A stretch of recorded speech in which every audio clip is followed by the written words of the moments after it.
बिस्मिल्लाहिर्रहमानिर्रहीम। Respectable dear viewers, अस्सलाम वालेकुम। आज एक यूनिक टॉपिक के साथ हाजिर है। आज का टॉपिक बहुत सारे लोगों की डिमांड थी और बहुत सारे स्टूडेंट इस कंफ्यूजन और इस मिसकंसेप्शन और अमूमन जिसमें लोग कॉमन मिस्टेक्स करते हैं उसके बारे में यानी आज का टॉपिक बहुत ही इम्पॉर्टेंट है। तो जिसने भी हमारे चैनल को सब्सक्राइब नहीं किया वो सब्सक्राइब कर ले। जो सब्सक्राइबर है वो बेल आइकन को लाजमी दबाए ताकि हर नई वीडियो की नोटिफिकेशन सबसे पहले आपको मिल सके। और जो सब्सक्राइबर है वो वीडियो को ज़्यादा से ज़्यादा लाइक और शेयर किया करे। आज का टॉपिक इंग्लिश पोइट्री से रिलेटेड है, यानी iambic pentameter in English poetry. और ये इसके अंदर बहुत सारे कॉमन मिस्टेक्स लोग करते हैं, यानी how to remove common mistake in it, यानी कैसे इसके कॉमन मिस्टेक्स को रिमूव किया जा सकता है। तो इस टॉपिक को समझने से पहले यानी आयम्बिक पेंटामीटर की बहुत ही चंद अल्फाज में या बहुत ही माइन्यूट या बहुत ही यानी ब्रीफ अंदाज में यानी कंसेप्ट समझाने के से पहले आप लोग कुछ टर्म समझ ले जिससे आयम्बिक पेंटामीटर आप लोग को खुद समझ आ जाएगी।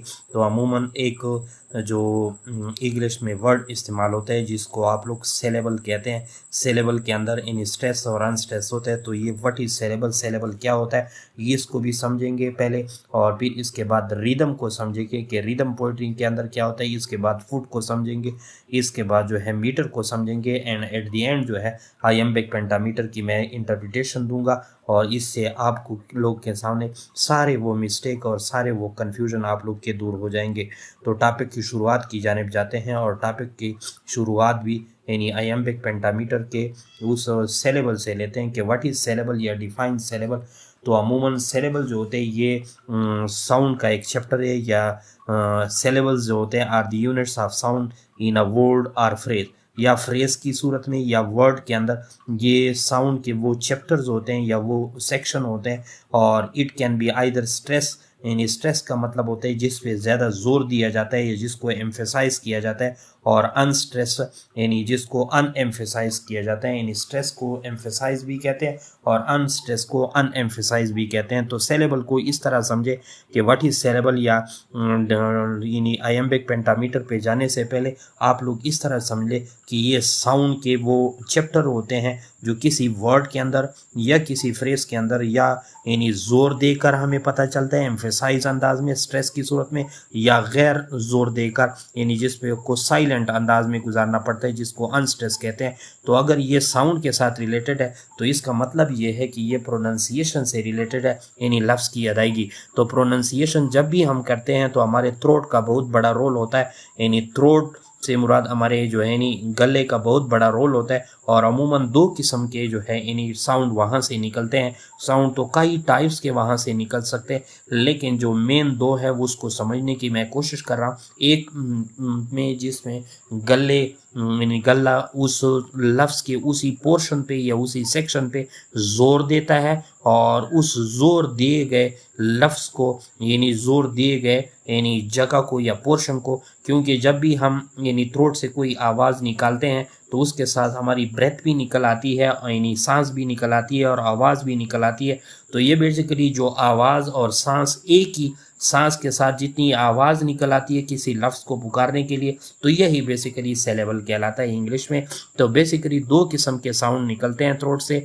एक स्ट्रेस सेलेबल होते हैं जिस पे थ्रोट बहुत ज़्यादा जोर देता है, और जो जोर देने वाला सेलेबल होता है वो स्ट्रेस सेलेबल कहलाता है। यानी जिसको आप लोग यानी उसकी पहचान कैसे करेंगे, यानी कि स्ट्रेस सेलेबल जिस पे जोर दिया गया और अनस्ट्रेस सेलेबल जिस पे थ्रोट ज़्यादा जोर नहीं दिया था। बेसिकली ये दो यानी आवाज़ें हैं जो थ्रोट से निकलते हैं। लेकिन इसकी पहचान कैसे करेंगे, इसकी पहचान मैं आसान अल्फाज में एग्जाम्पल के साथ आप लोग के सामने रखता हूँ। बहुत ही आसान है कि जिस यानी जोर दिए गए सेलेबल को, यानी जो किसी लफ्ज़ को फॉर एग्जांपल आप लोग पुकारते हैं तो जिस जगह पे ज़्यादा जोर मिलता है वो स्ट्रेस सेलेबल कहलाता है। और यानी वो स्ट्रेस सेलेबल हमेशा लाउडर होगा, यानी लाउड आवाज़ में उसका नाम पुकारा जाएगा, और लॉन्गर होगा यानी कई लंबे अरसे तक उसका पुकारा जाएगा, हायर बहुत हायर फ्रीक्वेंसी के साथ पुकारा जाएगा, एंड स्ट्रांग और एम्फेसाइज अंदाज में या मजबूत अंदाज से पुकारा जाएगा। तो इसको हम क्या कह सकते हैं, यानी स्ट्रेस सेलेबल कहते हैं।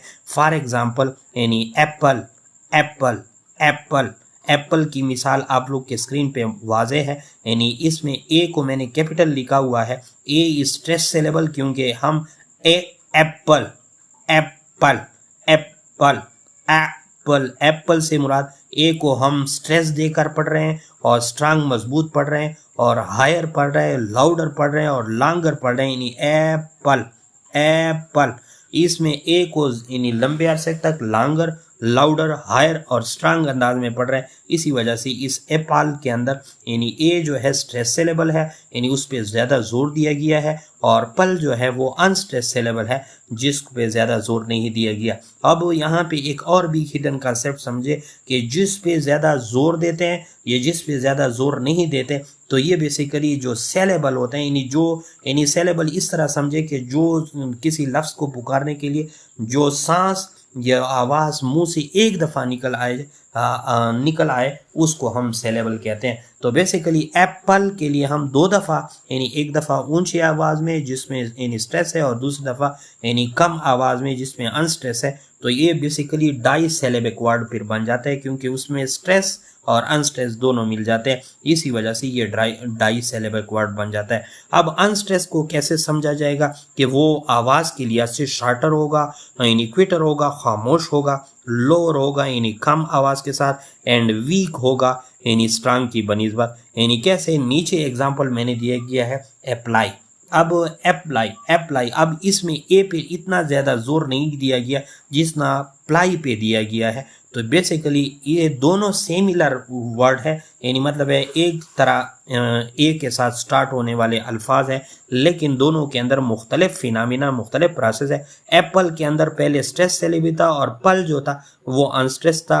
एप्लाई में ए पे ज़्यादा खामोशी के साथ शॉर्ट अंदाज से लोअर और वीक आवाज़ के साथ पढ़ा जाता है, और एप्लाई और प्लाई पे ज़्यादा जोर दिया जाता है। तो ए अप्लाई के अंदर ए जो है अनस्ट्रेस सिलेबल है which is shorter, quieter, lower and weak too, where ply is stress, और इसी तरह ये भी डाई सिलेबिक वर्ड होता है। तो बेसिकली यानी जितनी दफ़ा आप आवाज़ निकालते हैं उस आवाज़ के मुताबिक वो मानो सिलेबिक होता है, यानी एक दफ़ा पुकारे जाने वाला, और फिर दो दफ़ा को डाई सिलेबिक, और इसी तरह ट्राई सिलेबिक, और इस तरह यानी टेट्रा सिलेबिक और पेंटा सिलेबिक। तो इस किस्म के अल्फाज की जो बनावट होती है वो सेलेबल बेस पे होती है। अब सेलेबल की यानी आप लोग को समझ आ चुकी होगी। अब नेक्स्ट चीज़ की तरफ जाएंगे, यानी रिदम क्या होता है इंग्लिश पोइट्री में।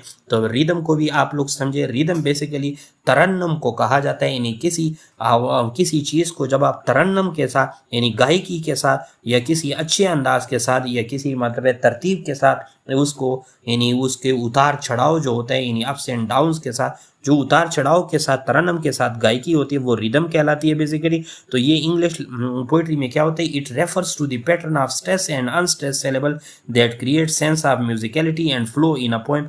पोम के अंदर ये फ्लो यानी अल्फाज की जो ये आइडिया की जो फ्लो होती है यानी बहाव होता है वो इस रिदम के ज़रिए होता है। और बेसिकली ये रिदम क्या होता है, ये स्ट्रेस और अनस्ट्रेस की यानी अरेंजमेंट पे डिपेंड करता है कि कैसे उसको अरेंज किया जाए जिससे उसके अंदर एक ख़ास तरन्नुम पैदा हो जाए, और इस तरन्नुम को हम इंग्लिश में रिदम कहते हैं। ये सेलेबल और रिदम के बाद हम फुट की जानिब जाते हैं कि फुट क्या चीज़ होता है। फुट को भी आप लोग समझे, it is a basic unit of measurement in metrical poetry. Metrical poetry वो होती है जिस तरह कपड़ों को नापने के लिए मीटर होता है, इस तरह पोइट्री को नापने के लिए भी मीटर होते हैं। तो metrical poetry metre based poetry होती है, जो यानी जिसको राइम पोइट्री के जिसको नापी हुई पोइट्री कह सकते हैं, यानी बेसिकली मेजरमेंट कहते हैं पैमाइश को। तो ये बेसिक यूनिट है पैमाइश की फुट, यानी किस चीज़ में, ख़ास तौर पर मेट्रिकल पोइट्री को समझने के लिए। और इट कंसिस्ट, और ये फुट फिर क्या होता है, बेसिकली फुट जो होता है ये combination of stress and unstress syllables होते हैं, यानी एक स्ट्रेस और एक अनस्ट्रेस सिलेबल्स जब आपस में मिल जाते हैं तो बेसिकली एक फुट बनाते हैं, और इस तरह दो फुट आपस में मिलकर फीट बनाते हैं, और इस तरह फिर ये मीटर और इसकी डिमार्केशन हो जाती है। तो कॉमन टाइप्स ऑफ फीट जो है बेसिकली इंग्लिश पोइट्री में, यानी फीट के भी अकसाम होते हैं, इस पे एक अलहदा लेक्चर भी करूँगा, लेकिन यहाँ पे दो अहम नुकात समझे कि कॉमन टाइप्स ऑफ फीट में यानी कौन कौन सी मीटर इंक्लूड होते हैं। कॉमन टाइप्स ऑफ मीट में इंक्लूड आयम्बिक पेंटामीटर, इसमें एक आयम्बिक पेंटामीटर भी शामिल होता है। और आयम्बिक पेंटामीटर में क्या होता है, पहले अनस्ट्रेस सिलेबल आते हैं फिर स्ट्रेस सिलेबल आते हैं, यही उसकी तरतीब होती है आयम्बिक पेंटामीटर में। एंड द ट्रोची एंड द ट्रॉची, यानी ये टाइप ऑफ फीट होता है। ट्रॉची किस चीज़ को कहते हैं? जिसके अंदर पहले स्ट्रेस सेलेबल होता है और फिर अनस्ट्रेस सेलेबल होता है। असल में अगर फूट की कोई डेफिनेशन मुझसे पूछना चाहे तो बेसिकली आप लोग कह सकते हैं कि it means number of feet पर लाइन इज कॉल्ड फुट, यानी जिस लाइन से मुराद यानी वर्स या अशार की या शेर की कोई लाइन जो होती है उसके अंदर जितने भी फुट पाए जाते हैं बेसिकली ये मीटर कहलाते हैं। और एक फुट जो है यानी एक फुट बेसिकली बराबर किस चीज़ का होता है? यानी एक स्ट्रेस और एक अनस्ट्रेस सेलेबल के बराबर होता है एक फुट। तो ये फुट के बारे में यानी आप लोग के सामने मैंने रख लिया। अब उसकी जो है मीटर की तरफ जाएंगे कि मीटर क्या हो जाता है। It refer to the pattern of stress and unstress syllable in a poetry. Basically poetry के अंदर जो स्ट्रेस और अनस्ट्रेस के यानी साउंड का जो तरकीब होता है ये मीटर कहलाता है। यानी कैसे कि एक फुट के अंदर पहले स्ट्रेस और फिर अनस्ट्रेस सेलेबल जब रखा जाता है ये दो आपस में मिलकर फुट बनाते हैं और फिर दो फुट आपस में मिलकर जो है यानी 2 फीट बना लेते हैं और 2 फीट से फिर ये आगे जो है मीटर में कन्वर्ट हो जाते हैं। तो जिस लाइन के अंदर 1 फुट हो तो वो यानी 1 फुट से मेरा मुराद यानी 2 सेलेबल हो, यानी जिसके अंदर दो यानी एक स्ट्रेस हो और एक अनस्ट्रेस हो तो बेसिकली 1 फुट लाइन को मानोमीटर कहा जाता है। इसमें हमारा एक शॉर्ट लेक्चर ऑलरेडी अपलोडेड है, आप लोग देख भी सकते हैं तफसील के साथ। इस तरह जिसके लाइन में 2 फीट हो उसको डायामीटर कहते हैं, जिसके अंदर 3 फीट हो उसको ट्रायामीटर कहते हैं, जिसके अंदर 4 फीट लाइन हो उसको टेट्रामीटर कहते हैं और जिस लाइन के अंदर 5 फीट हो उसको पेंटामीटर कहते हैं। ये पेंटामीटर को आप लोग ज़हन में रखें, इसी पे हम अहमबेक पेंटामीटर की तशरीह करेंगे। यानी पेंटामीटर की वजाहत 5 फीट लाइन को कहा जाता है। इस तरह हेक्सामीटर से मुराद यानी 6 फीट लाइन होता है, हेप्टामीटर से मुराद 7 फीट लाइन होता है और ऑक्टामीटर से मुराद यानी 8 फीट लाइन होता है बेसिकली। तो ये मीटर के बारे में था। अब आयम्बेक पेंटामीटर की जानिब जानते हैं कि व्हाट इज आयम्बेक पेंटामीटर। आयम्बेक पेंटामीटर अगर कोई समझना चाहे तो आयम्बेक को इंग्लिश में या इंग्लिश पोएट्री में आईएमबी कहा जा सकता है और इन उसका दूसरा नाम आईएमबी है या आईएमबी कहते हैं उसको, या आयम्बिक भी कहते हैं या आयम्बेस भी कहते हैं। ये उसके 3 नाम है जिस नाम से भी आप पुकारना चाहते हैं। तो आयम्बिक बेसिकली एक पैटर्न का नाम है, एक arrangement of stress and unstress saleable का नाम है। और पेंटा कहते हैं 5 को और मीटर तो आप लोग जान गए।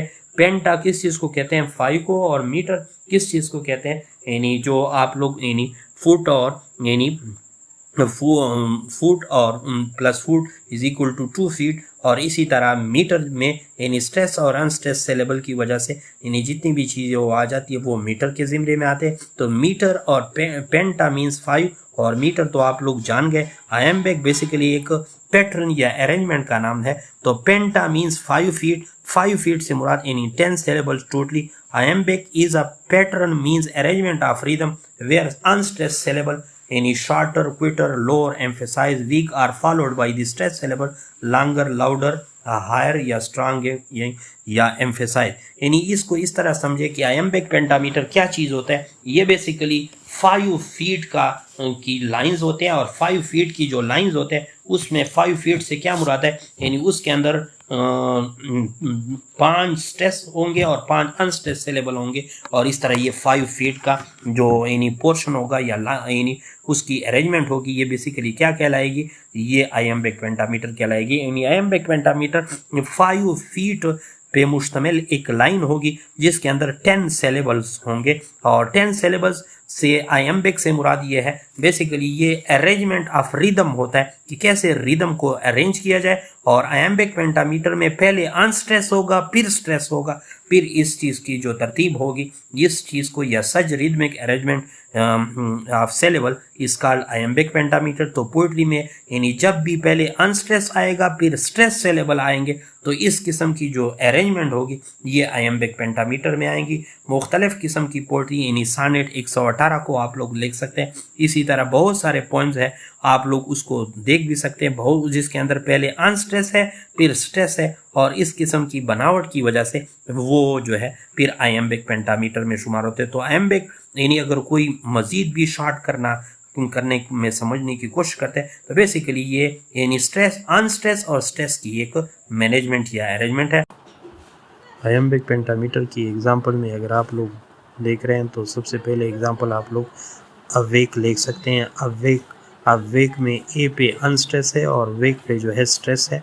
और इस तरह डेस्ट्रॉय में डी जो है अनस्ट्रेस है और स्ट्राई पे जो है जोर दिया गया। इस तरह बी लांग में बी ई पे जो है अनस्ट्रेस है और लांग पे जो है ज़्यादा स्ट्रेस दिया गया है।